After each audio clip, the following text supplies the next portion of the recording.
I'm super excited to be here with you all, and I'm super excited to be able to be here with my team. We work very closely together on a day-to-day basis, so this is a very, very intimate and special conversation that we'll be having tonight. So first, I want to introduce our membership organizer, Melody Jones, who started with Women on the Rise in June 2022 as the assistant to the executive director. Melody was harshly convicted of a crime during her teen years and spent 20 years of her life incarcerated inside of Georgia State prisons. During her time inside, she used access to the system to improve herself and the women around her. She completed many programs, which inside such as receiving her license in cosmetology, completing the dog program, vet tech program, along with welding and a multitude of other skills. Melody did not hesitate to share her skills and drive and what kept her successful during her prison sentence, which proved for her to be perfect for the role she was promoted to in August 2022 as membership organizer. Since starting her role, Melody has been able to foster relationships with members of Women on the Rise that promote stability and safety for women reentering society. Melody's motto is, I am well read, not well lived. Melody is growing our membership base and continuing to learn to live life on the outside. Next, we have Tishanna King, who is our reentry specialist. Tishanna King was born and raised in Las Vegas, Nevada, and relocated to Metro Atlanta in 2000 Atlanta. She has held numerous positions in the cable and telecommunications world that have helped mold her people skills and knowledge of customer service. Unfortunately, life took a turn and she would be directly impacted by the judicial system, having served federal time. She made the decision to not allow her past mistakes to define her future. After her ordeal, she joined Women on the Rise through there, it helped lead to a 6-month full circle fellowship with Georgia Coalition for Higher Education in prison. Having been a part of that experience, it lit the light of her desire to help assist women like herself who have felt there was no hope for their future. She is the mother of a vibrant 4-year-old that fills her life and gives additional purpose to thrive. In her downtime, you can find her volunteering weekly at her church's food pantry and entertaining close loved ones. She is excited to be a part of the positive change for women who desire to have a new lease on life and work in their purpose. And last but not least, we have our executive director, Robyn Hasan-Simpson, a grassroots membership-based organization led by Black formerly incarcerated women, as others impacted by the criminal legal system in Atlanta, Georgia. She recently co-founded a statewide coalition to educate formerly incarcerated people to vote across Georgia called HOPE, helping others achieve power and equity. She launched Women on the Rise Inside, an arm of Women on the Rise's membership comprised of women currently serving time in Georgia state prisons. She has been featured in local and national news, speaking about mass incarceration and voter disenfranchisement, including Time magazine. Robyn has completed fellowships with Just Leadership USA, Women Transcending Collective Leadership, and Women Organizing for Justice and Opportunity. She currently serves on the board of Illinois Alliance for Reentry and Justice, the Client Council Board for NLADA, and the chair for the Vision Committee for Fulton County Diversion Center Justice Policy Board. She resides in Atlanta with her husband, Ronald, and four-legged friend, Nova. So thank you so much for the opportunity to introduce everyone. Today, we will be approaching reentry from a conversation with 2 different tones. Reentry is scary for our community on the inside and for the families that are waiting to greet them from behind those walls. We will be discussing the carceral system from the perspective of 3 women who have experienced it in 3 different ways. This will be an opportunity to not only learn about experiences, but more importantly, resources. So I'm excited to get us started tonight. Thank you so much, y'all. All right, so to get us started off on a learn note, because we just talked about a lot of trauma and life experiences. My first question is for Melody and Robyn. What was the first thing you thought about when you found out you were being released, and what was the first thing you wanted to do and or eat? Well, I'll go first. Let me tell you the funny thing is Melody and I got out in the same month. We both got out in March of 2020.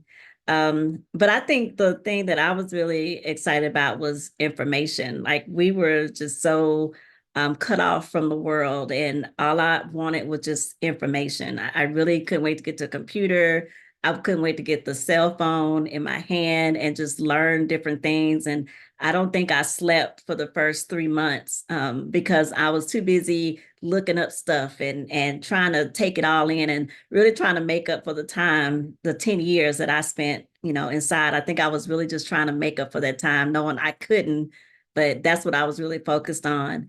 And eating that, I mean, that's such a crazy, I don't know, because when you're in prison, it's like you see all these commercials, and I swear they don't do it since I've been free, but like every other commercial is a food commercial. So I just really, wanted to just eat, period. But I think I was really more focused on, I want information. I want to get back into the world and get back into the swing of things. And Melody? Well, me myself, I had already gone to the transitional center, and that was my second time going to the transitional center. I was sent back.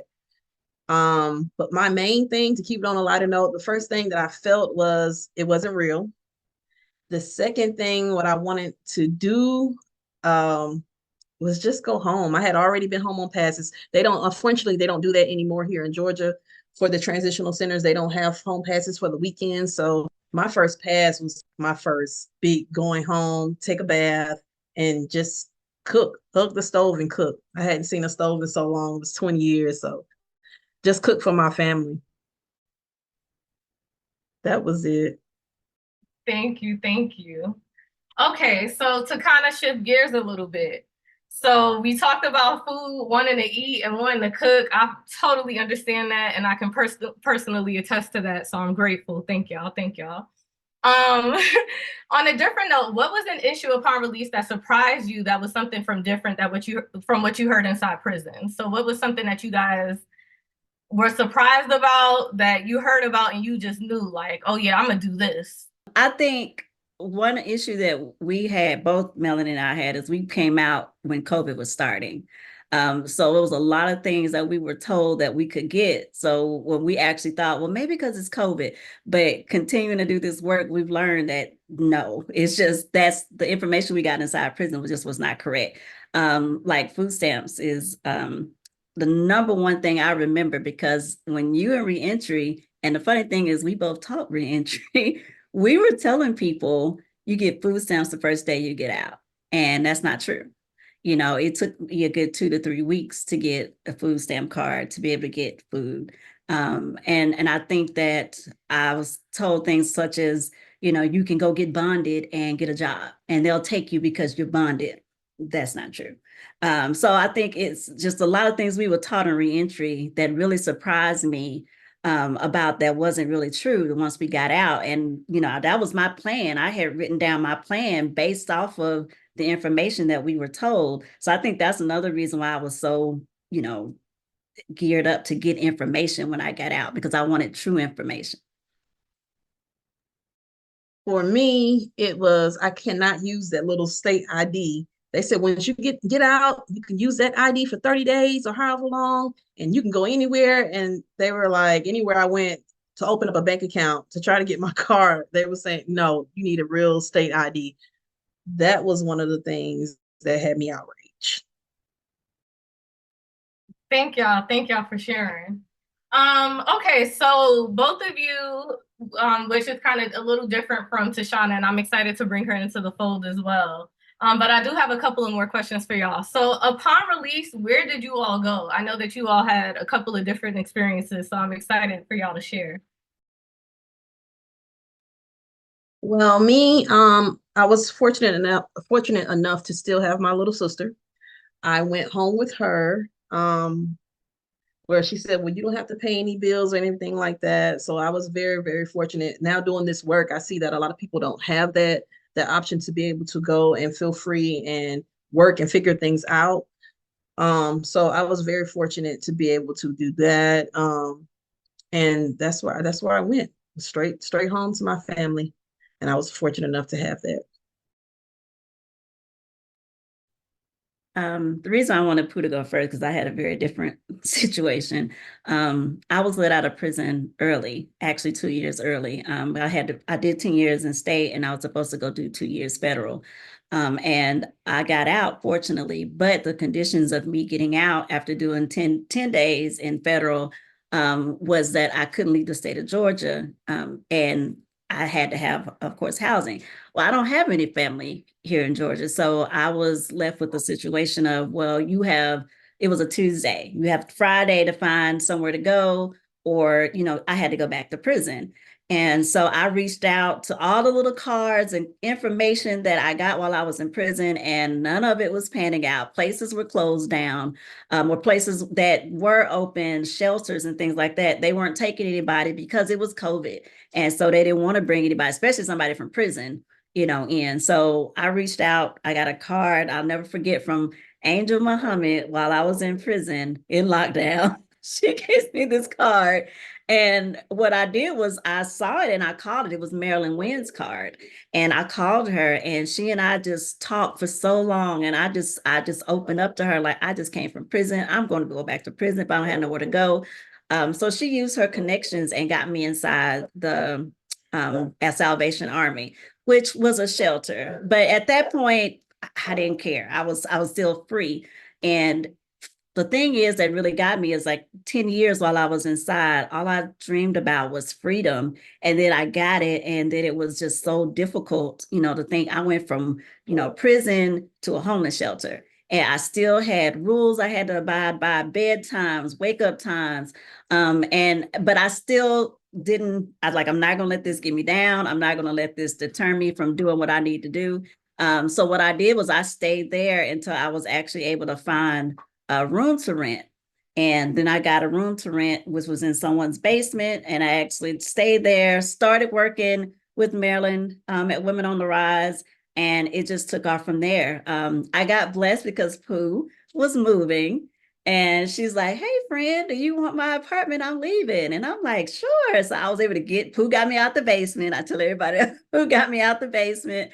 And I was able to, sublet Pooh's apartment. And I knew, I moved in September, and I knew it ended in April. So I'm like, okay, I have until April to get my stuff together, get me a house, and get me somewhere to go. And so what I did was I worked and worked and worked, and I was able to get out, by the time to get to my own place.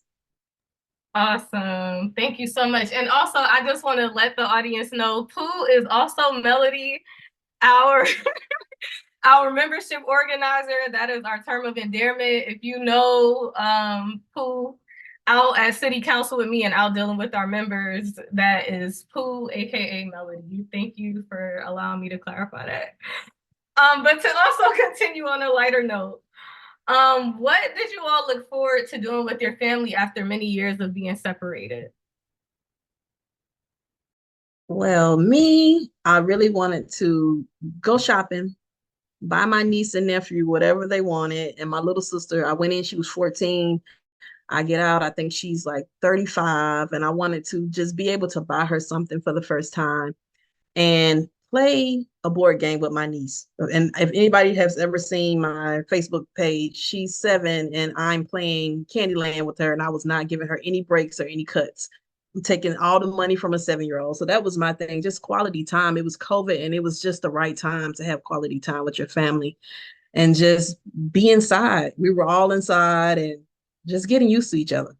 So that's one of the things. It was great too. For me, it was Thanksgiving. Even though I got out in March, I wasn't able to go home.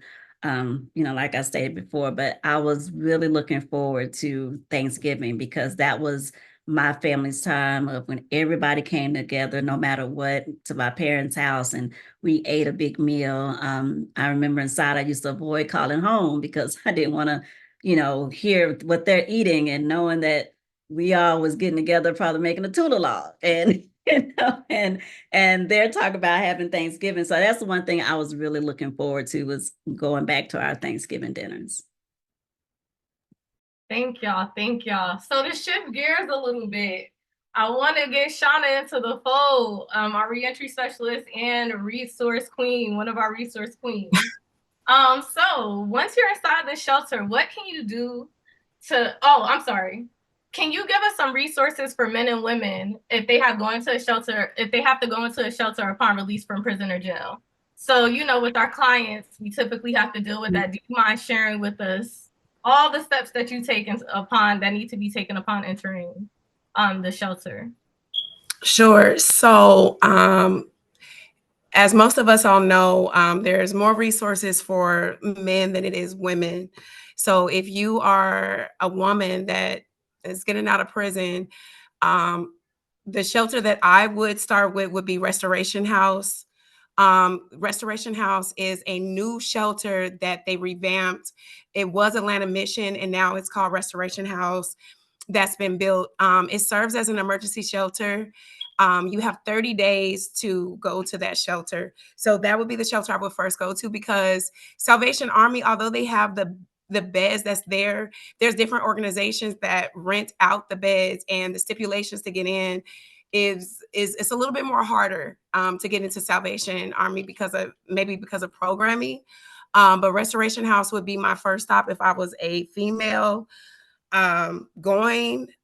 For men, you have Gateway Center, you have Solomon's Temple, and also you have Making a Way. Making a Way they have a 45-day program for a male. You can go to Making a Way and you can actually work to earn your bed, and you have 45 days where you will work for your bed. So if I was in that situation and I had to go to a shelter, my very first place that I would go to, it would be Restoration House, because unfortunately for women, that's probably your best chance. Everywhere else, there is a bed requirement for a female. Thank you. And so you mentioned requirements and kind of programs and systems that are in place when you have to go into the shelter. Robyn said, there's curfews and stuff like that. So once you're inside a shelter, what's something that you can do to prepare yourself to obtain your own living space? What are some recommendations that you have for people that may be unhoused and in a shelter situation and are trying to get out of that? You need to connect with your ambassador. Every shelter, there's an ambassador you're assigned to. So if you are really wanting to get out of the shelter, the best thing you can do is just make friends with your ambassador and follow their protocol. Everyone knows that, shelters, they're ran off of grants. They have protocols that they have to follow. They need you to do the program. So the best, as a person that's in a shelter, you need to connect with your ambassador and follow the guidelines that the shelter have in place for you. Thank you. And that is pertinent information. So I hope everyone is taking notes for real. Because times are hard. So making sure that we're paying attention and listening to the resources that we have available to us in our local areas. So for Pooh and Robyn, both of you expressed that when you got out, there were different situations and different types of living situations that you had to obtain before you were able to get on your feet. What are some of the things that kept you motivated to find housing? What are some of the things that you did? What were some of the steps that you took outside of possibly keeping in touch with your ambassador that helped you obtain housing? Just knowing that I just didn't want to fail. I didn't want to fail, and knowing that it is real now. I have to find my own housing. I have to find my own beds. Those things are real because for 20 years of my life, since I was 18 years old, someone has been telling me what to do. Someone has been providing housing for me, food, anything like that. So now I'm on my own. And just trying to make sure that I put my plans that I made into motion. It was kind of hard because it was different because COVID was going on. There were a lot of barriers. I couldn't go certain places to go get ID. You had to make an appointment, and it was a lot to navigate, but just not wanting to fail. That was the main thing. Being afraid that if I don't get housing, I won't have anywhere to stay. Even though my sister was there, my brother was living there, it was a packed house for a 2-bedroom. So it was scary. For me, it was me wanting to get my daughter back. I left my little girl when she was 7, and came back out when she was 17. And she had one more year left of high school. So, of course, I was like, stay with my mom and dad until you graduate from high school. And that gave me time to get on my feet. So I was really focused on, I need to get a place for me and my little girl. Like I want my little girl back, even though she'd have been 18. But I was really determined that I've got to get myself together for her. And also, like, Pooh, aka Melody, said, I didn't want to fail. I kept saying that, the 10 years that I spent inside, I did not want to have to worry about going back in because I couldn't maintain a place to live, because I really thought, here it is that they're demanding a place for me to find a place where I didn't have any kind of help and resources, and they didn't have any to give me either. So it was like, well, this was my options. I knew I could not depend on anybody but me to figure it out. I didn't lean so much on my mom and dad because I felt like, for the last 10 years, they took care of my baby. And so I didn't lean on them, as far as trying to, do what I needed to do and get food to eat. I just did, what I had to do and ate what I had to eat. I'm like, if I can survive prison food for 10 years, I'm sure I can still eat hot dogs and ramen noodles until I can do better. And so that's what I did. I worked 2 jobs. It was COVID, so it was very easy for me. Well, I'm gonna say it was easy. I'll take that back. It was not as difficult to work 2 jobs, 2 full-time jobs. I worked Women on the Rise full-time, but I also worked at a construction site doing their paperwork. And so every day I'm running here and there trying to get things done. And every time we got our money from the stimulus checks, I'm saving that. So I was just really focused on, I got to do what I need to do for not just me, but for my daughter. Thank y'all so much for sharing that.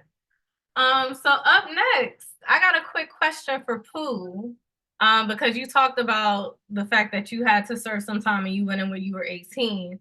What myths would you like to dispel that people inside are either told or think is true or real? I'm sure you had an opportunity to hear some things, so you don't gotta go down the entire list of the 20 years, but definitely let us know what's up. A lot of us in prisons and jails, our thought process isn't realistic. Um, and even though I would go around and ask the officers, hey, how much do you pay up here in Tacoma for rent? How much do you pay in Metro Atlanta? Because I went to all the prisons. Even though I asked that, it still was not what I expected once I was released. And that's why I'm doing the work that I'm doing now. I was telling Robyn, oh my God, it's nothing like what they told us. I taught reentry for so long and they had me teaching people the wrong things, such as going out and getting food stamps. Oh, you're going to get those the first day. Never, did not see them. And if I hadn't seen Robyn 2 weeks later, once she got out, she was like, oh, I'll show you how to do your food stamps. Give me your phone. And because I was just totally shocked by what they were saying. I couldn't even get my unemployment from working because they were saying that I hadn't worked the full time. So the 2 years before, even though I was in a transitional center and I was also working a job in prison that paid funds, I had to go through so much. And also, I'm seeing a lot of ladies now that are writing that are not realistic about how much you would make. It's so impossible. I just moved recently, and they want you to make 3 times the rent. If the home is $1,700, $1,800, they want you to make 3 times the rent. That's $5,400, sometimes close to $6,000. And so prices are so outrageous. So that's another thing that I have to tell ladies. You're not going to jump right out of prison and make $30 and $25 an hour, because even though the cost of living has gone up, the wages are still back in the 80s. So it's just really, I wouldn't say impossible, but you're going to have to work. You're going to have to work. And obtaining transportation. A lot of people are like, yeah, I'm going to take my check from the transitional center. I'm going to go buy a car. But you have to know you have to have insurance to drive off the lot. And just certain things like that. A lot of us don't know. So that's why we are out here now making sure that when they come out, we let them know that this is what to expect. This is what is going on out here. So now you make your plans, your transition plans going forward, learning this and knowing this. And everybody in my organization, they know I will let anybody drive my car to learn how to drive. just to get you out and show you how things are going out here. It's just so dear to my heart to make sure that people are prepared. So yeah. Thank you, Pooh. Thank you. So for Robyn and Pooh, and then I also want Shauna to chime in at the end and also provide us with some resources, because we started talking about employment and being realistic in terms of pay. What are some of the things that you did inside with your details that you thought would benefit you upon release? So for those who don't know what a detail is, that is ultimately a job that you can or cannot get paid for while you are on site. Typically, they require certain skills, and you ultimately get chosen for those positions. So hopefully I explained that correctly. But with that being said, what are some of the things that you did that you thought, oh yeah, this gonna be the one. I'm a for sure be okay when I get out? For me, I've been a master cosmetologist for the longest. I did staff hair. I was a barber for 5 years, and but I didn't want to do that. I had to do it for so long for free that I rebelled against it. Everyone is like, "You do hair so well, that could be a great transferable skill when you get out here." I cringe to do hair, but my main thing was welding. I love welding. When I was taught welding, they sent me to school to North Georgia Tech to get my welder's certificate. That's one of the things I love and I hold dear to my heart, because it's a man's world. But one thing a lot of people don't know, that most cosmetologists pay a close attention to detail. So we're the best at welding. So that's something that I was ready to get out here in US. I taught computer class for 4 years afterwards. And once I was in the transitional center, people would always try to figure out how did I know how to use cell phones and computers so good. And I've been locked up forever. Cell phones weren't even out when they had flip phones. So people would ask me, well, how do you know how to use it so well? And I'm like, it's just like a mini computer. So that's something also. That's a detail in a trade that withstood me out here. So I wasn't a fish out of water too much. Well, with me, I really can't say that anything I did in prison I thought would help me. I was a teacher's aide, actually with Tanika for a very long time, was a teacher's aide. I taught math, and I would have loved to become a teacher. I actually looked it up, but to see, with my background with what I had, but it was saying that I couldn't become, get certified to become a teacher. And then I also worked up front in business administration. And I really, I call that modern day slavery when I worked up front. It was basically me cleaning up after people, emptying trash, mopping floors, cleaning bathrooms, and everybody just, oh, Robyn, you work up front, you work up administration. And that was, it wasn't what people expected it to be, or they thought it to be. But the fact that, you're around administration with you on eggshells all day long. And then you have to watch what you say, you have to watch what you do what they tell you to do. So I say all that to say nothing that I did in prison, I really thought when I go home, this will have me prepared. So One more thing, Dominique, I tell people when helping them write resumes out here, they're all transferable skills. Like if you worked in the kitchen, you're a master of culinary arts. If you did floors, you're a master of custodial maintenance. So it's all about how you word it and playing with words, with doing resumes. And so that's why I tell a lot of people, no job, Robyn, your patience with you being up front help you do what you do now. So I mean, your organizational skills, you put together many events that they had, which help you out here to do events and maintain a cool head. So you have to understand all of that. It played a good part, and you're where you are because you've been practicing long enough. Thank y'all. I'm glad thank y'all for those points. So Shauna, you're working with our ladies when they're coming out, and you're kind of getting an opportunity to see firsthand what it's like, especially for women that are coming out of jail.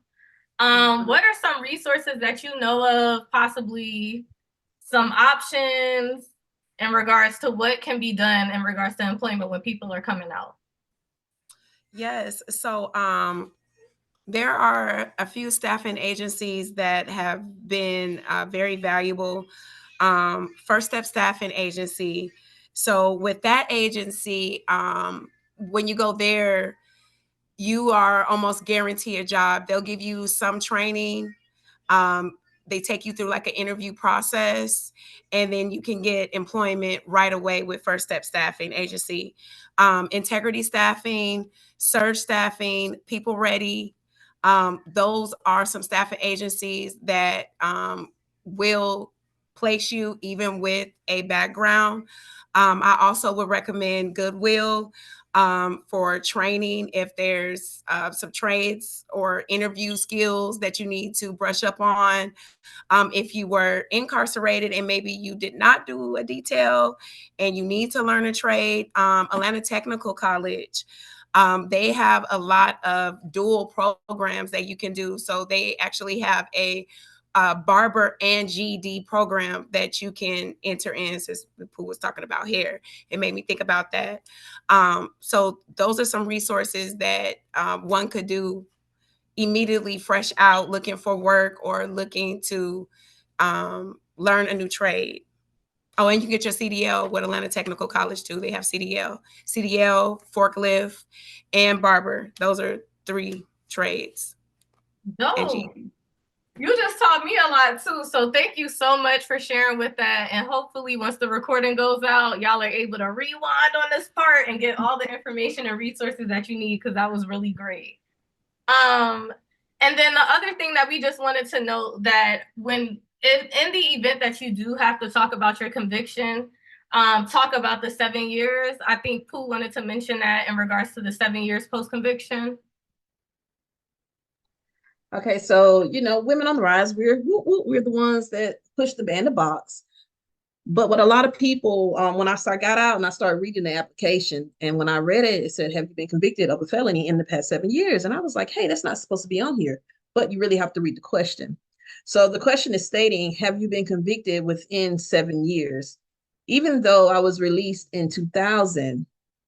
And like today is 2024, that'll be 4 years that I'm out. So if I'm not reading the question very well, then I'm thinking, well, I've been out 4 years. It's been 4 years since my conviction. No, when you were sentenced is what they're talking about. So I was sentenced in 2000. So no, it has not.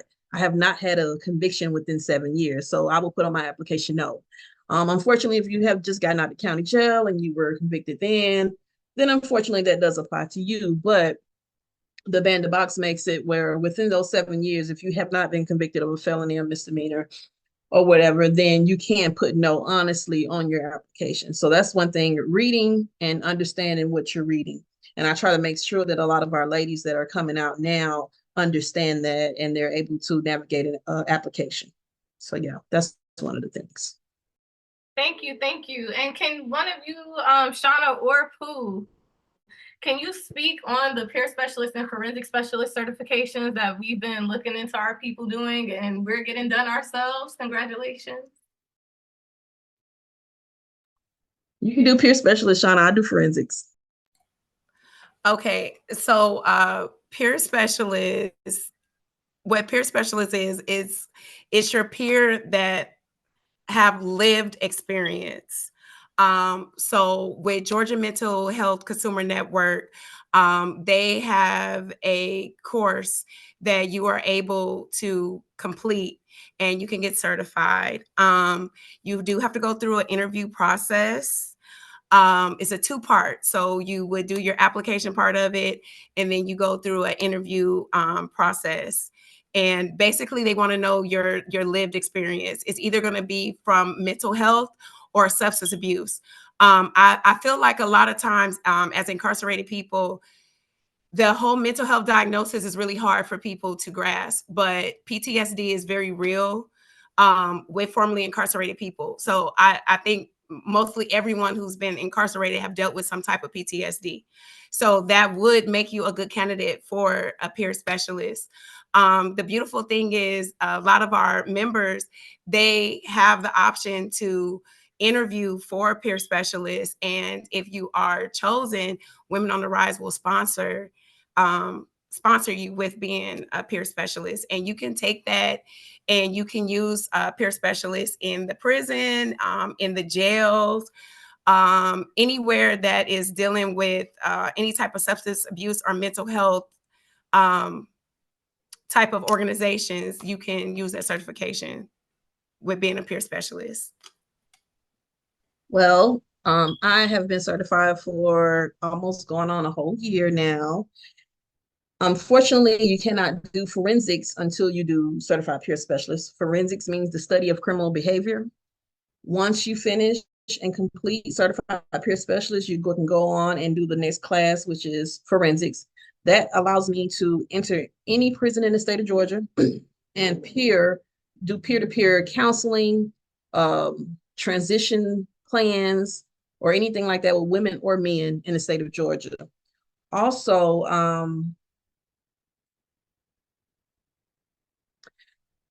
people have to know that a lot of times your behavior, how you were raised, what's going on with you, with that trauma that you dealt with as a young person, it forms and shapes the person that you are today and how you deal with things. And so a lot of studies they have are saying that the behavior, the criminal behavior, the study of criminal behavior is done by first recognizing the trauma. So that's why you even do the certified peer specialist, which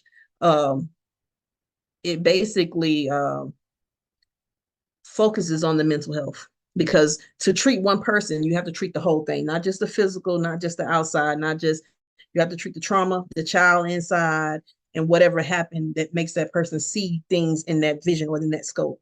So it's a wonderful program. When I go down to ACDC and I see the young ladies, they're like, man, I want to do what you're doing. And I tell them all the time, you can. There's a class that you can go to and you can be sitting right here where I am on the other side of the glass, showing another person the way to get out and the way to maintain out here. So it's a great class. Thank you. Thank you. And I just wanted to re-announce for anybody that's just now joining us or came in after Nikki's announcement, but we will be doing Q&A at the end of the discussion. So if you get a chance to add it into the Q&A portion of the chat, I would be so grateful. But if you put it in the chat, I will still read it anyway. But just wanted to put that out there. Thank you. So switching gears, I kind of want to talk about medical. All right. We're all women. And it's a super touchy subject. We all know that medical racism is a thing. How did you all take care of your medical needs upon release? What was that like? I don't know who wants to go first. I'm gonna probably pick on Robyn to go first, and then Pooh, since I don't know, Robyn looks apprehensive. I don't know. Well, I will say I'm very guilty that I did not take care of myself. And the thing that really made me go to the doctor, finally broke down, is because having the pain that I was having and realizing, a lot of other people that I was in prison with saying they got fibroids. And I really truly believe there is a thing that caused all of us women inside to get fibroids, because that's just been what I've been hearing from all formerly incarcerated women that I talk to now once they're getting out. And true enough, that's one thing that, that I have developed too. So I really do advocate for women when they get out to go and do that. I think the problem is you get out and there's just so much you want to do that you don't think about taking care of yourself physically. But that is definitely something. I know Pooh and Tishanna has some resources that can actually help you, because when you think about it, medical is not cheap. And when you get employment, a lot of times you can't even afford the deductions that they have you pay once you do get a job. So these are the resources that we want to be able to give you all that, if they're not free, cost very little, probably goes off of your rate of pay. But it's very important that after you serve time, jail time or prison time, that you go and you get yourself checked because of the conditions that you lived in, that hard bed that you slept on. Us as women, we're not meant to sleep on the metal that we slept on, or the things that we have issues as far as being women, the things we cannot take care of while we were inside. So I think the resources that Melody and Tishanna is going to be able to provide y'all are very helpful. I'll answer the question next. While doing 20 years, I've seen a stint of poor and horrible medical experiences in prison. So we're Black women, or women, period. And They aren't listening to what you're saying what's going on with you. They're not listening. They're treating you with a cookie cutter response to everything. What we do for one person, we're gonna do the next person. Just take some naproxen and move on, and go back to your dorm and lay down and take a nap. When I first started feeling the problems with fibroids, I kept on them. I kept paying the $5. I kept going up to medical, and they had an outside team to come and do me an ultrasound. And the young lady that was a practitioner, she saw them. And I asked her, she was like, oh my God. And I asked her, what is it that you see? Oh, I can't talk to you or tell you anything. You have to speak with the doctor. When I got, and once I was off the table, the test results and the images came back. 2 weeks later, I talked with the doctor. She said, oh, you just have gas. Once I was released, I was working at BMW, and I was welding and I was in South Carolina. I was working on a machine on a car going through, and I had a bad cramp in my side. I went to the emergency room and found out that I had 14-centimeter fibroids in my stomach. And all this time they knew it, but they didn't tell me, because I don't know if the surgery cost was costly. I don't know what it was, but they did not help me at the time when they could. So these are things that women are going through right now, in these jails and prisons, being ignored, being looked over, just being tossed around. At one point, it was everybody had thyroids. It was cutting everyone's neck for anything. My stomach hurts all the time. Hey, let's put them in surgery for thyroids. I don't know if it's like a 10-year phase. It goes by and it's always something that they were giving everybody hysterectomies, I guess, because whatever they were feeding us, they couldn't help with the fibroids. So everybody got hysterectomies. It's just, the medical thing is crazy. But upon release, you can get go to Marketplace, and get you some type of insurance. Marketplace insurance is really good. They have and better. And I always encourage everyone to make sure that they try to get these things done.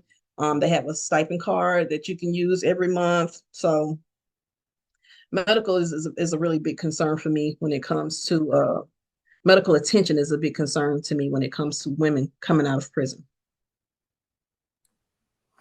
Yeah, and to spin off of what Pooh was talking about, even for just women in general, formerly incarcerated or not, when it comes to the woman anatomy, no insurance, planning for healthy babies. You can get planning for healthy babies. And honestly, it can link you up with some good gynecologists. I have a really good gynecologist that I've been going to for several years. I live in Riverdale. She is way out there in Conyers, and I will drive to her. And she specializes. She's an older Black woman who actually started having children like in her late 40s. And she specialized with fibroids and all the things that Black women go through. But Planning for Healthy Babies is free. It'll take care of your woman anatomy to get you started. And even though it says that, you're trying to have a baby, it helps with all of that. So Planning for Healthy Babies is one.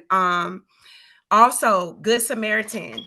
So I love Good Samaritan. Good Samaritan is a clinic that is actually right around the corner from Wright Street. But it's a group of doctors they volunteer their time. So all of the doctors are volunteer. They have psychiatrists and they have doctors. So if you are for mental health, you can go mental health or medical, you would go on a Friday. So Friday, you have to get there like 7 a.m. They start at 7:30. You must have an unsheltered letter. You can get an unsheltered letter from Crossroad Ministries. So if you are coming out and you are unsheltered, if you do not get one from the shelter you're at or the whatever housing source, you can go down to Crossroad Ministry, get you an unsheltered letter. You can also get your mail there too.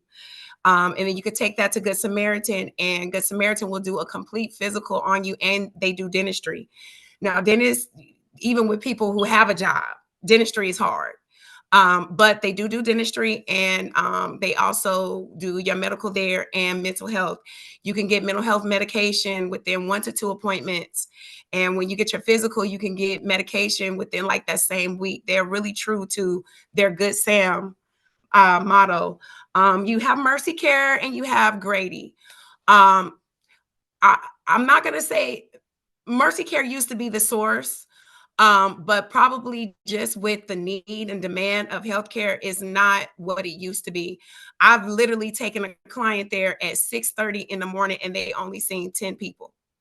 And she was not a part of that. Grady, same thing, sliding scale. My client, her appointment was canceled. That girl cannot get in there until I think May, something crazy like that with Grady. So medical is definitely a factor, but healthcare gov, get you some insurance, or you can go down to your good Sam neighbor, get you a good physical. Take care of what you need until you can get to where you're trying to go. Perfect. Thank you. Thank you. And I appreciate that. That's a perfect way to close out medical because we know that it is hard to get resources and it's hard to take care of yourself.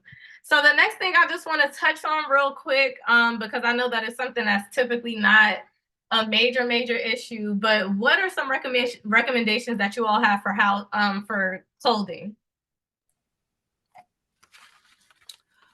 So I want to shout them out. So Grocery Spot, which we could talk about that, but there is a new clothing thrift store called the Thrift Spot, and they have been opening up on Wednesdays and Saturdays. They do $1 clothing for men, women, or adult clothing, and 50-cent kids clothing right now. And actually, the 50-cent kids clothing is going until they don't have a date of when that's going to stop. But I think that that's super dope. You also have Berean Christian Ministries. Wednesday, depending on the weather, you can get clothing there. And actually, they really need volunteers. I went there last week. They have so many clothes to give away, but they don't have the hands.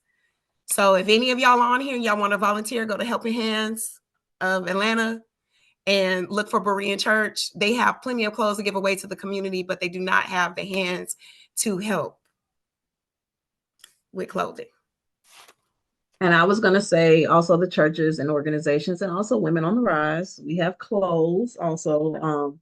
And also we have a church that's in, what's that, Buckhead, Robyn? We call them the little old ladies. I don't never know their real name, but they have, we do, I think once a year, we bring our people down or, and it's like a shopping experience and they wait on us and they're so pleasant and they stock us up with bags and bags and bags of clothes. And so it's a great experience, especially when no one has been treated like that or been taken out on a shopping spree. It's something great. And our girls are always smiling and having a great time when they go. So that warms my heart. It's Peachtree Road Methodist Church. But yeah, it's our little old ladies. But they actually have reached out to us to do another shopping experience. So if you all are interested in going, we haven't set the date yet, but email Pooh Melody at womenontherisega.org and let her know that you're interested. We can get you signed up for membership because we just send out to all our members and let you all know this is when we're going. It's a lot of good things. That it's a lot of, women that I hate to say it, but they're in Buckhead and they're just giving away clothes. And that's really how I got clothes when I got out because they helped me. They actually come inside the prison. They have a ministry called Acorn Group that actually comes inside the prisons, and they would come every Monday, and that's how I became friends with them. So they, helped me when I got out. They, gave me a lot of different clothing options. I did them, and then I also did Goodwill. I would go to the different types of neighborhoods and go to Goodwill. And there's a lot of good things that I, get a lot of shirts, $2 and $3 shirts and t-shirts and jeans and things like that. So that's how I obtained clothing, when I was released. Thank y'all. And yes, shameless plug, please become a member. You do not have to necessarily be formally incarcerated to enjoy the benefits. If you have a loved one and you care about the issues of formerly incarcerated people, we welcome you. All right, so the next question, what other resources would be great to mention that would be helpful upon release or jail? And that one, we can go ahead and have Shauna start us out with that one. And then if Robyn or Melody have anything to add. You know what? Truthfully, I feel like if you really need to get connected with an organization, like Women on the Rise, and actually, I know Walisha is on here. I see her name, and I cannot think of her organization. I think it's Second Chance. Y'all New help me out. I Life cannot Second remember. Chance. New life, second chance. New Life Second Chance. Walisha have so many jobs, food, uh, whatever you need. I think the best thing that you need to do is you need to connect yourself with the community. You need to get involved in the community. I did not serve prison time. I ended up with house arrest and probation for my federal charge. But it wasn't until I got connected with an organization that I was able to branch out, because I literally put myself in a bubble. So for those that are just getting out, a lot of us are ashamed of what we've done. And I feel like you need to get yourself connected with an organization. That's probably the first thing. If it was me coming out, I would want to get myself connected with an organization. We didn't talk about food. I really want to blast out the grocery spot. A lot of people don't know about the grocery spot. And to be honest with you guys, it's not even for their goal and aim is not for the ones that are facing poverty. It's actually for the working everyday person. That's their target audience. They have it Monday, Wednesday, and Friday. And what I love about Wednesday and Friday, they want you to have a badge. So they want you to work for the government, a teacher, but that's what it's for. And it's a totally free grocery store. And they have some of the best thing, organic food, fresh vegetables, and all of those things are there. And then other resources, food, yeah, the grocery spot, churches, my church, Peace Baptist Church, they do a mobile once a month on Saturdays, free for the community. And also they give away food every Tuesday and Friday. You just call the church and you can get an appointment to get food. But yeah, get yourself connected with an organization. That's the best thing that you can do. I honestly don't feel like there's anything else that you need to do. Your first thing that you need to do out of prison is get connected with an organization to back you up and give you support. Thank you, Shauna. And Robyn and Pooh, did you have anything to add before we jump to the next one? No, she said all of them. She said some great resources for me. For me, I definitely want to talk about what Tishanna was saying about joining an organization. We do talk about, the needs that we have, the clothing, the food, the shelter. But as formerly incarcerated people, we need to also think about our mental health as well, or what we call our sisterhood. I know what really helped me when I got out, because I would say I was beat down. I really would say that, because there's a lot of times where I just wouldn't hold my head up high. I was, like Tishanna said, I was ashamed of what I had been through, not what I had done, but what I had been through is what I was ashamed of. And so what I really found very helpful is we have a thing on Women on the Rise called Girl Talk. Girl Talk is basically, you can come on and you can talk about anything. I have a very loving family, but they didn't understand. They've never experienced incarceration. So I can talk about, God, it feels good to sit on the couch with a remote control in my hand, and they'll look at me crazy. Or I can hear the TV and I don't have to read it. Those kind of things that, I say my girl, I call them my girls. They understand, they get it. And then we can laugh about it. We can talk about it. Talk about when Nikki was talking earlier about her experience going inside the grocery store. I got overwhelmed in the grocery store and I went out crying. It was too many choices. And the 10 years, I'm looking at a store sheet where I had 2 choices of cookies. And then I go into the store and there's like 20 chocolate chip cookies, and I got overwhelmed. It was like sensory overload. And when we had Girl Talk and I talked about that, it just made me not feel alone. Showed me how to use my debit card, because I was in the era of swiping and there was the chip thing and then the tap thing. I didn't know anything about that. So I really felt like having the organization that understood what I've been through, and that I can talk about things that they've experienced and how they overcame it, really, really helped me and really helped my mental health. It helped build my self-esteem. So that was really important as well. You know, we talk about reentry, but we seem to want to shy away, especially as Black people, shy away about the mental health. And that's very, very important, because what we went through was huge. And it was very, you know, we say PTSD is real because it really is a form of PTSD. And so just being able to talk to people about your experience and seeing you're not alone is really helpful. Thank you so much for that.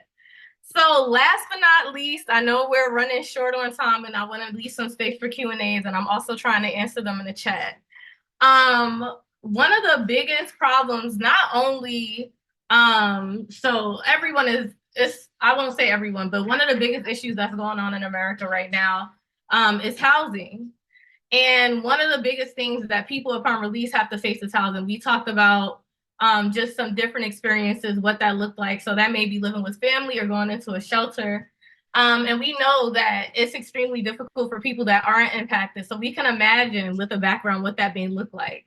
What all can you suggest or offer for housing options, and what were your experiences? I know that we're all in different phases of our ownership journey and our housing journey. So I want to give an opportunity to let Shauna go ahead and share some resources that she may know of, Pooh, and then Robyn to kind of share the home buying experience. Well, housing is hard. You always got to take a deep breath with housing. If you are an individual that have a mental health diagnosis, you can start your journey with Grady or Mercy Care. You do need to have employment. Now, it is because of funding, those housing vouchers are switching up.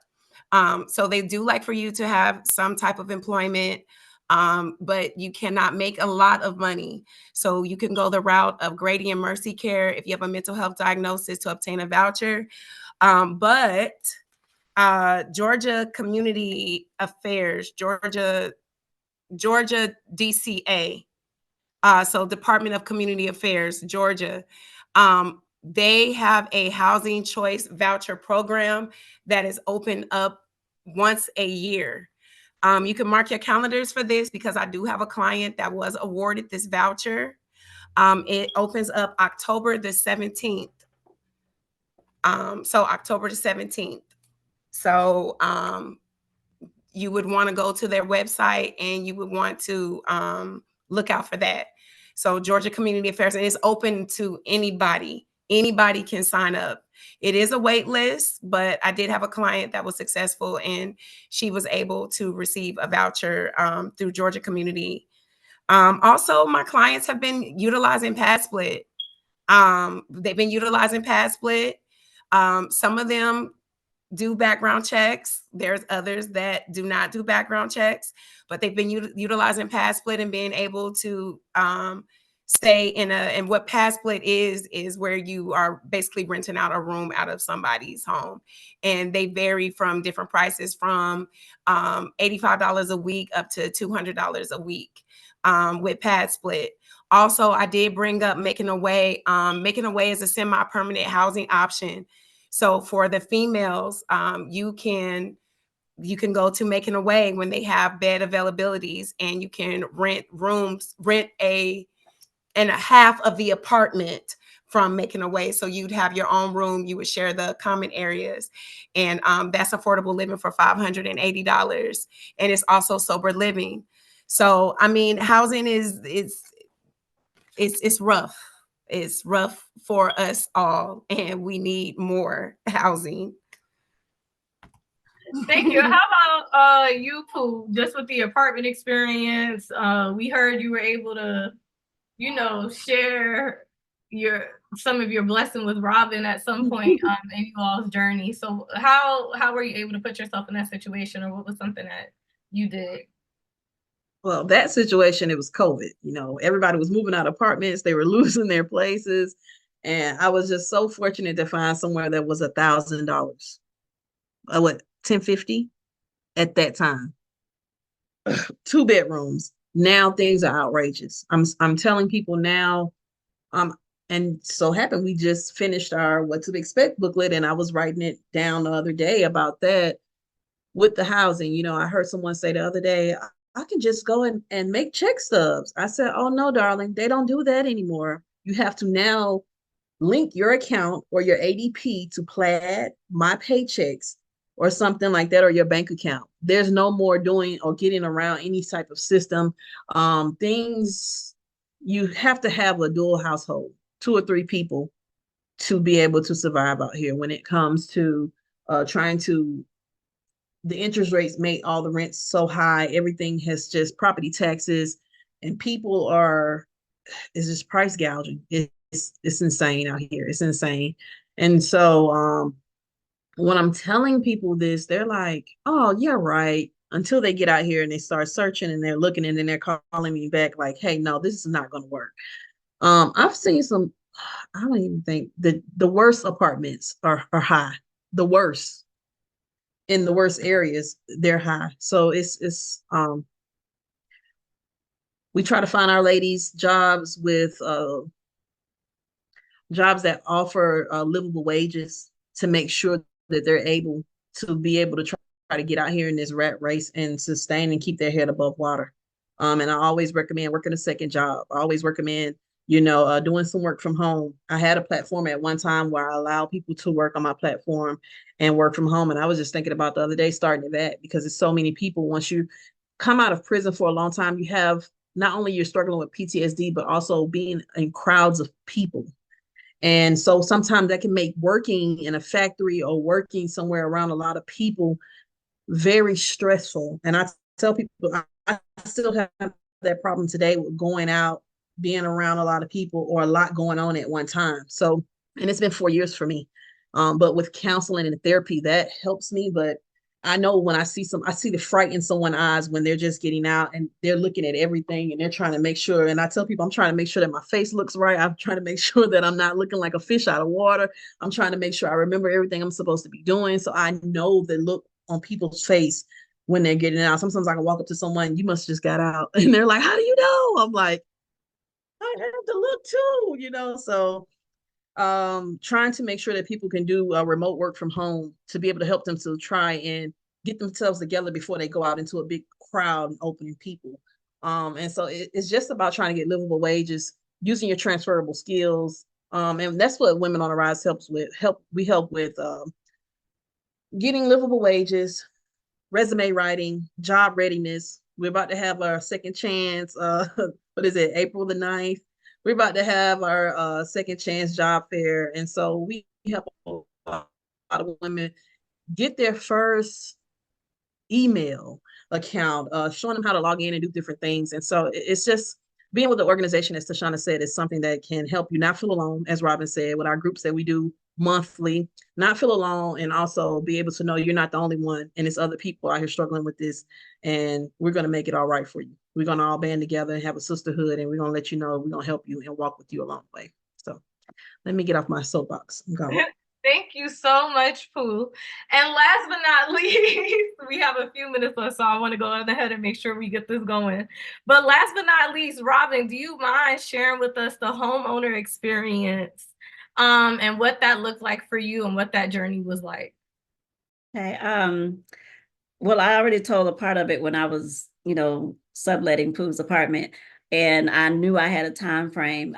But what I did was, like I said before, I worked 2 jobs, and I had my candle business. I took one of my stimulus checks, and went and I bought candle making supplies. Like, I knew how to make candles before I went to prison, so I already knew everything I needed. So I had 2 full-time jobs, and I worked my own business. And the funny thing is, majority of my clients were people that were in prison. I would always get calls from them like, hey, I got my sister, I got my mom's birthday, and I would go deliver candles to, them, and say, this is from your daughter, this is from your sister in prison, your daughter in prison. And I made a lot of money doing that. And so I just saved. I saved and saved. And I still, like I said before, ate like I was still in prison. I did not go out and indulge myself or did a bunch of shopping sprees. I had the money and I kept saving.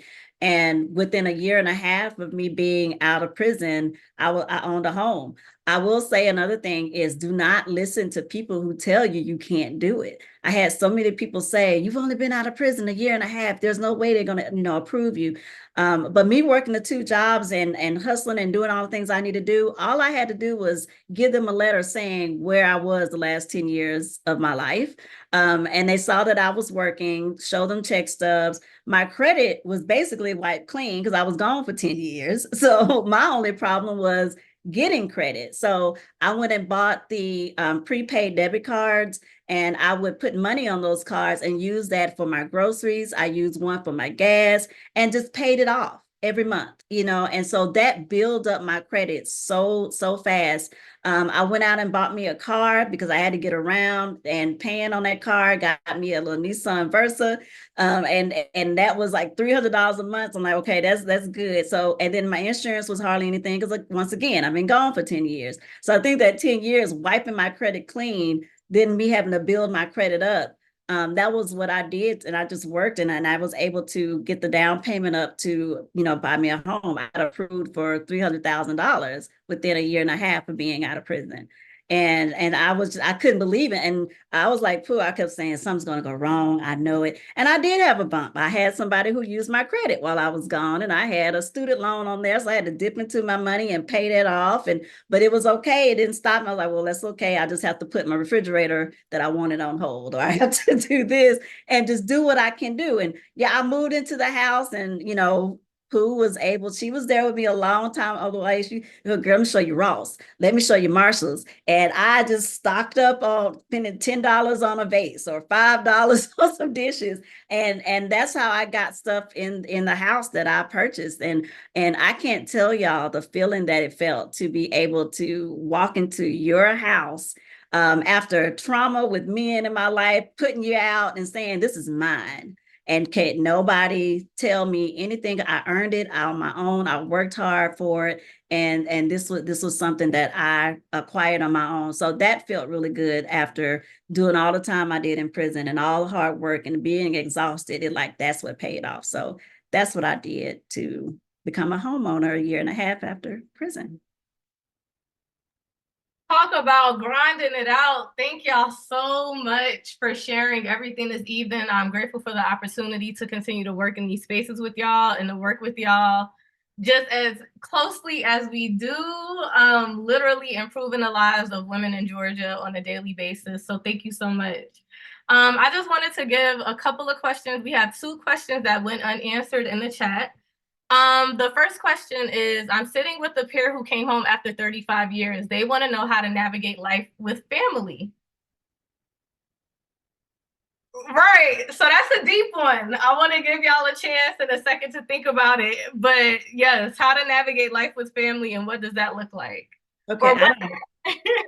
I didn't have to think. I'm gonna be honest, and I'm in therapy too. So I have no problem saying that. That's one thing I will say. Been in therapy since I've been out. But what I did learn is that, and it's not just with family. When they would do things that I didn't like, I would always in my head go, look, I did 10 years without you, so I'm okay.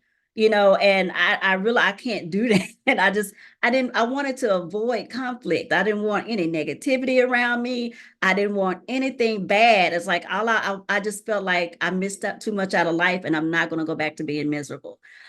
So what I had to learn is that I had to tell my family, I am not the same person that I was 10 years ago. Like the Robyn that I am today is not the Robyn that you knew. So you need to get to learn who I am now. And so you have to put that out there and let people know prison changes you. And I can't say good or bad, but it definitely changes you. It toughened me up. I'm not as, soft as I used to be. And a lot of times I can snap just like that. But what I will say is that you just have to communicate with your family and let them know, because they don't understand.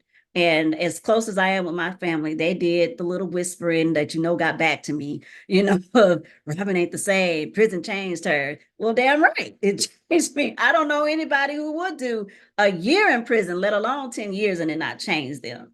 You know, so I just think communicate. You just got to be real with your family and let them know, you know, what you went through and how you are. For me and my family, with this 20 years, no one came to see me. My mother passed the first week I got in prison. Not even my brother. He would always tell people, "Oh, well, Melody got herself in this situation, and I'm not coming to see her." My sister was 14. He wouldn't even bring her to see me. But when she turned 18, she started coming. If I was in a prison that was close to Atlanta on the bus line, she would be there. But with my family, what's understood does not have to be said. They already know. Just give me my space, give me my time. And I'm not, I had to forgive them and forgive myself, but I'm not, I have events at my house for them. But I'm not overly calling, and I'm not overly, and it's not that I'm upset. It's just that I just don't have time for that. And I'm a different person than I was, and they don't really know how to take me. They see me do a lot of positive things in what I'm doing now, and they really don't know how to take that. So it is what it is. That's what I can say. I love them, but from a distance. That's deep, y'all. Thank y'all so much for sharing. I don't think y'all thought we was gonna get into that tonight. I didn't think so. My bad. Oh, okay.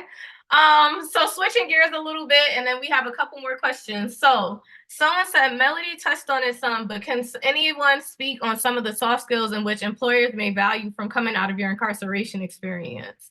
So those soft skills, that customer service, that that whoop-de-whoop. When you're living in a dorm with 90 people, 1,800 women a year, it teaches you how to problem solve. It teaches you how to get along with people when you don't want to get along with them. Out here on the streets, when you're upset with somebody, you can get in your car and drive away. There, you cannot. So you have to learn how to speak. You have to learn how to communicate, verbally and non-verbally. Like I was just telling Robyn about working in the front, you have to know how to bite your tongue when you have to. So all of these things teach you how to compartmentalize your feelings, your situations, and teach you how to navigate out here. Robyn keeps her house so neat, like it's her locker box in prison. And those things are, it's something that, I mean, I always tell her, you got a nice locker box here, but it just teaches you how to navigate and speak and be able to, it's just like working in corporate America. It teaches you how to say things in a nice, nasty way without saying things. So because it's consequences there, you can go off there and you're in lockdown or get another charge. So it teaches you how to communicate, how to problem solve, and how to work with what you have. Because we learn all type of skills in there, making t-shirts, making cakes, and all type of things like that. That helps you make things and make money out here on the streets. Thank you. Did anyone else have anything to add? Some soft skills, smiling and showing your personality, remembering to smile, make good eye contact. I've been told this that, and I don't know, Pooh, Robyn, you guys can say if this is true or not. But I was told about like eye contact. I guess I don't know if it was with the guards, not being able to look them in the eye, maybe some intimidation or whatever, looking down, or whatever, like a practice of looking down. I'm not sure what that's about. I've heard it from some of the men being in prison. I don't know if that was a way to break them, by them not having eye contact with whoever the guards were. But just smiling, having good eye contact, and showing your personality when you're in an interview, when you're going for a job, and just being relatable and personable, and showing that you have a personality. Thank you, y'all. All right, and last question, and I really love this one because I feel like everyone is gonna have a different approach and different answer to this question. So after this, we're gonna get ready to close it out. But the last question is, how important is counseling/therapy upon reentry? Very much important. I did not realize that I was dealing with the trauma of what I had been through, because I try to keep so much in, and I try to just always keep moving, and until I started doing this work. And I would hear other traumas, other people's traumas, which would bring my underlying traumas out. And I was crying all the time. And I would call Robyn. I left out of a job fair one time because I just couldn't take it. And my other coworkers was like, she just left. I called Robyn. I was like, oh my God, I just heard the worst stories. I gotta leave. And she's like, Melody, you need therapy right now. And it just started getting to the point where we would go places and I would hear things and it would just break down. And it was just so bad because having not dealt with what I had gone through, trying to make sure that I have the rest in be face, because people are like, why she look like that? Is she mad? No, I'm taking so much in at one time. I'm always taking so much in, and it's overwhelming. And so I'm like this when I go places and I'm asking Robyn, am I smiling? She's like, no, you're not smiling. So it's just having to work through my own trauma, and it helps me be able to work with others with their trauma. But it's very important. I didn't think it was important, but it is. Yeah, Pooh is right. It's really is important. Like I said earlier, I was angry and I didn't realize that I was angry. Like I would snap on a lot of things that would, people come at me crazy or say crazy things to me, and they're like, I've always said this to you, but I would snap on them. Another thing that Pooh said earlier is like when I'm out, there's a lot of people around me, you can't touch me. You like people touching me and I don't know you, I'm looking at you, or if people ask me for something, or if people give me something, I'm like, why you give me this? I'm thinking there's always underlining issues of, nobody just give nobody anything. Cause we all heard the honey bun story, so I was just very wall up, very protective of myself, and just so determined to say, I am not going back to the life that I had prior to prison, where I was a scared, did anything for anybody because I wanted to make everybody happy. I just didn't want to face that I was having those issues. And I'm not fully cured. I won't say that because, my girls get on to me a lot of times, I'm too nice. But what I will say is that going through therapy and just having somebody I can talk to about it, cry about it. I can't watch TV where there's movies that people are being released from prison. I break down. Any prison movie, the seeing the inside of prison, it really gets me.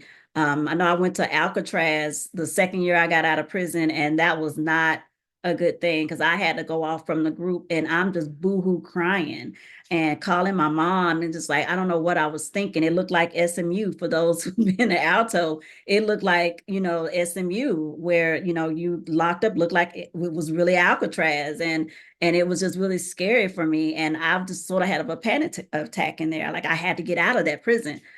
So it's real. PTSD is real from prison for what you experience. And so, like I said earlier, you got to deal with the mental part of going to jail and going to prison, and the way that they talk to you, the way that they demean you and make you feel less than, and go and talking to someone to learning to build yourself back up. So it's really important. Thank you so much for answering those questions, y'all. Thank y'all for spending time with Women on the Rise. I put our email addresses in the chat just in case anybody had additional questions that you didn't want to ask out loud. Nikki, I'll go ahead and let you take over and run the show. Thank you so much for having us. No, thank you all. I'm just closing it out. I want to thank everybody for joining us and Women on the Rise. Thank you so much. I'm putting in the chat a link to our website for the Justice Reform Partnership. We have one more session, March 12th, for our last one. That is our last call for legislative action. That's our last session for our Talk Justice Tuesday. And I'm going to put in for our Justice Day, that's February 29th. Dominique, you'll drop that one in the chat as well. The link, February 29th for that as well. Justice Day at the Capitol, February 29th. That's at Central Presbyterian Church. That is our Advocacy Day, where you will also see this. You'll see Dominique and you'll see Melanie moderating our panel on February 29th for give it our panel title again. It's wonderful. I don't want to mess it up. Mel, what's the title again? Oh, dang, I can't remember. Hold on, I'm drawing a blank. From the mouths of matriarchs and their children. You know I got it. Yes, from the mouths of matriarchs and their children. But justice is a family affair. We're going to have a great day. It's free, open to the public. We'll have breakfast and lunch served. It is a day of hands-on activities. We're welcoming everybody to join us. You do have to register for the event. Dominique has put in the chat the link for the registration for today. We would love to have everybody to come. We do have a live stream option if you cannot join us in person. So stay tuned. If you want to get recording for the video as well, we'll have that. Give us about 3 or 4 days to get that uplinked. But we do have the recordings for the other sessions on the site as well. So again, we thank you all, and you have a good evening.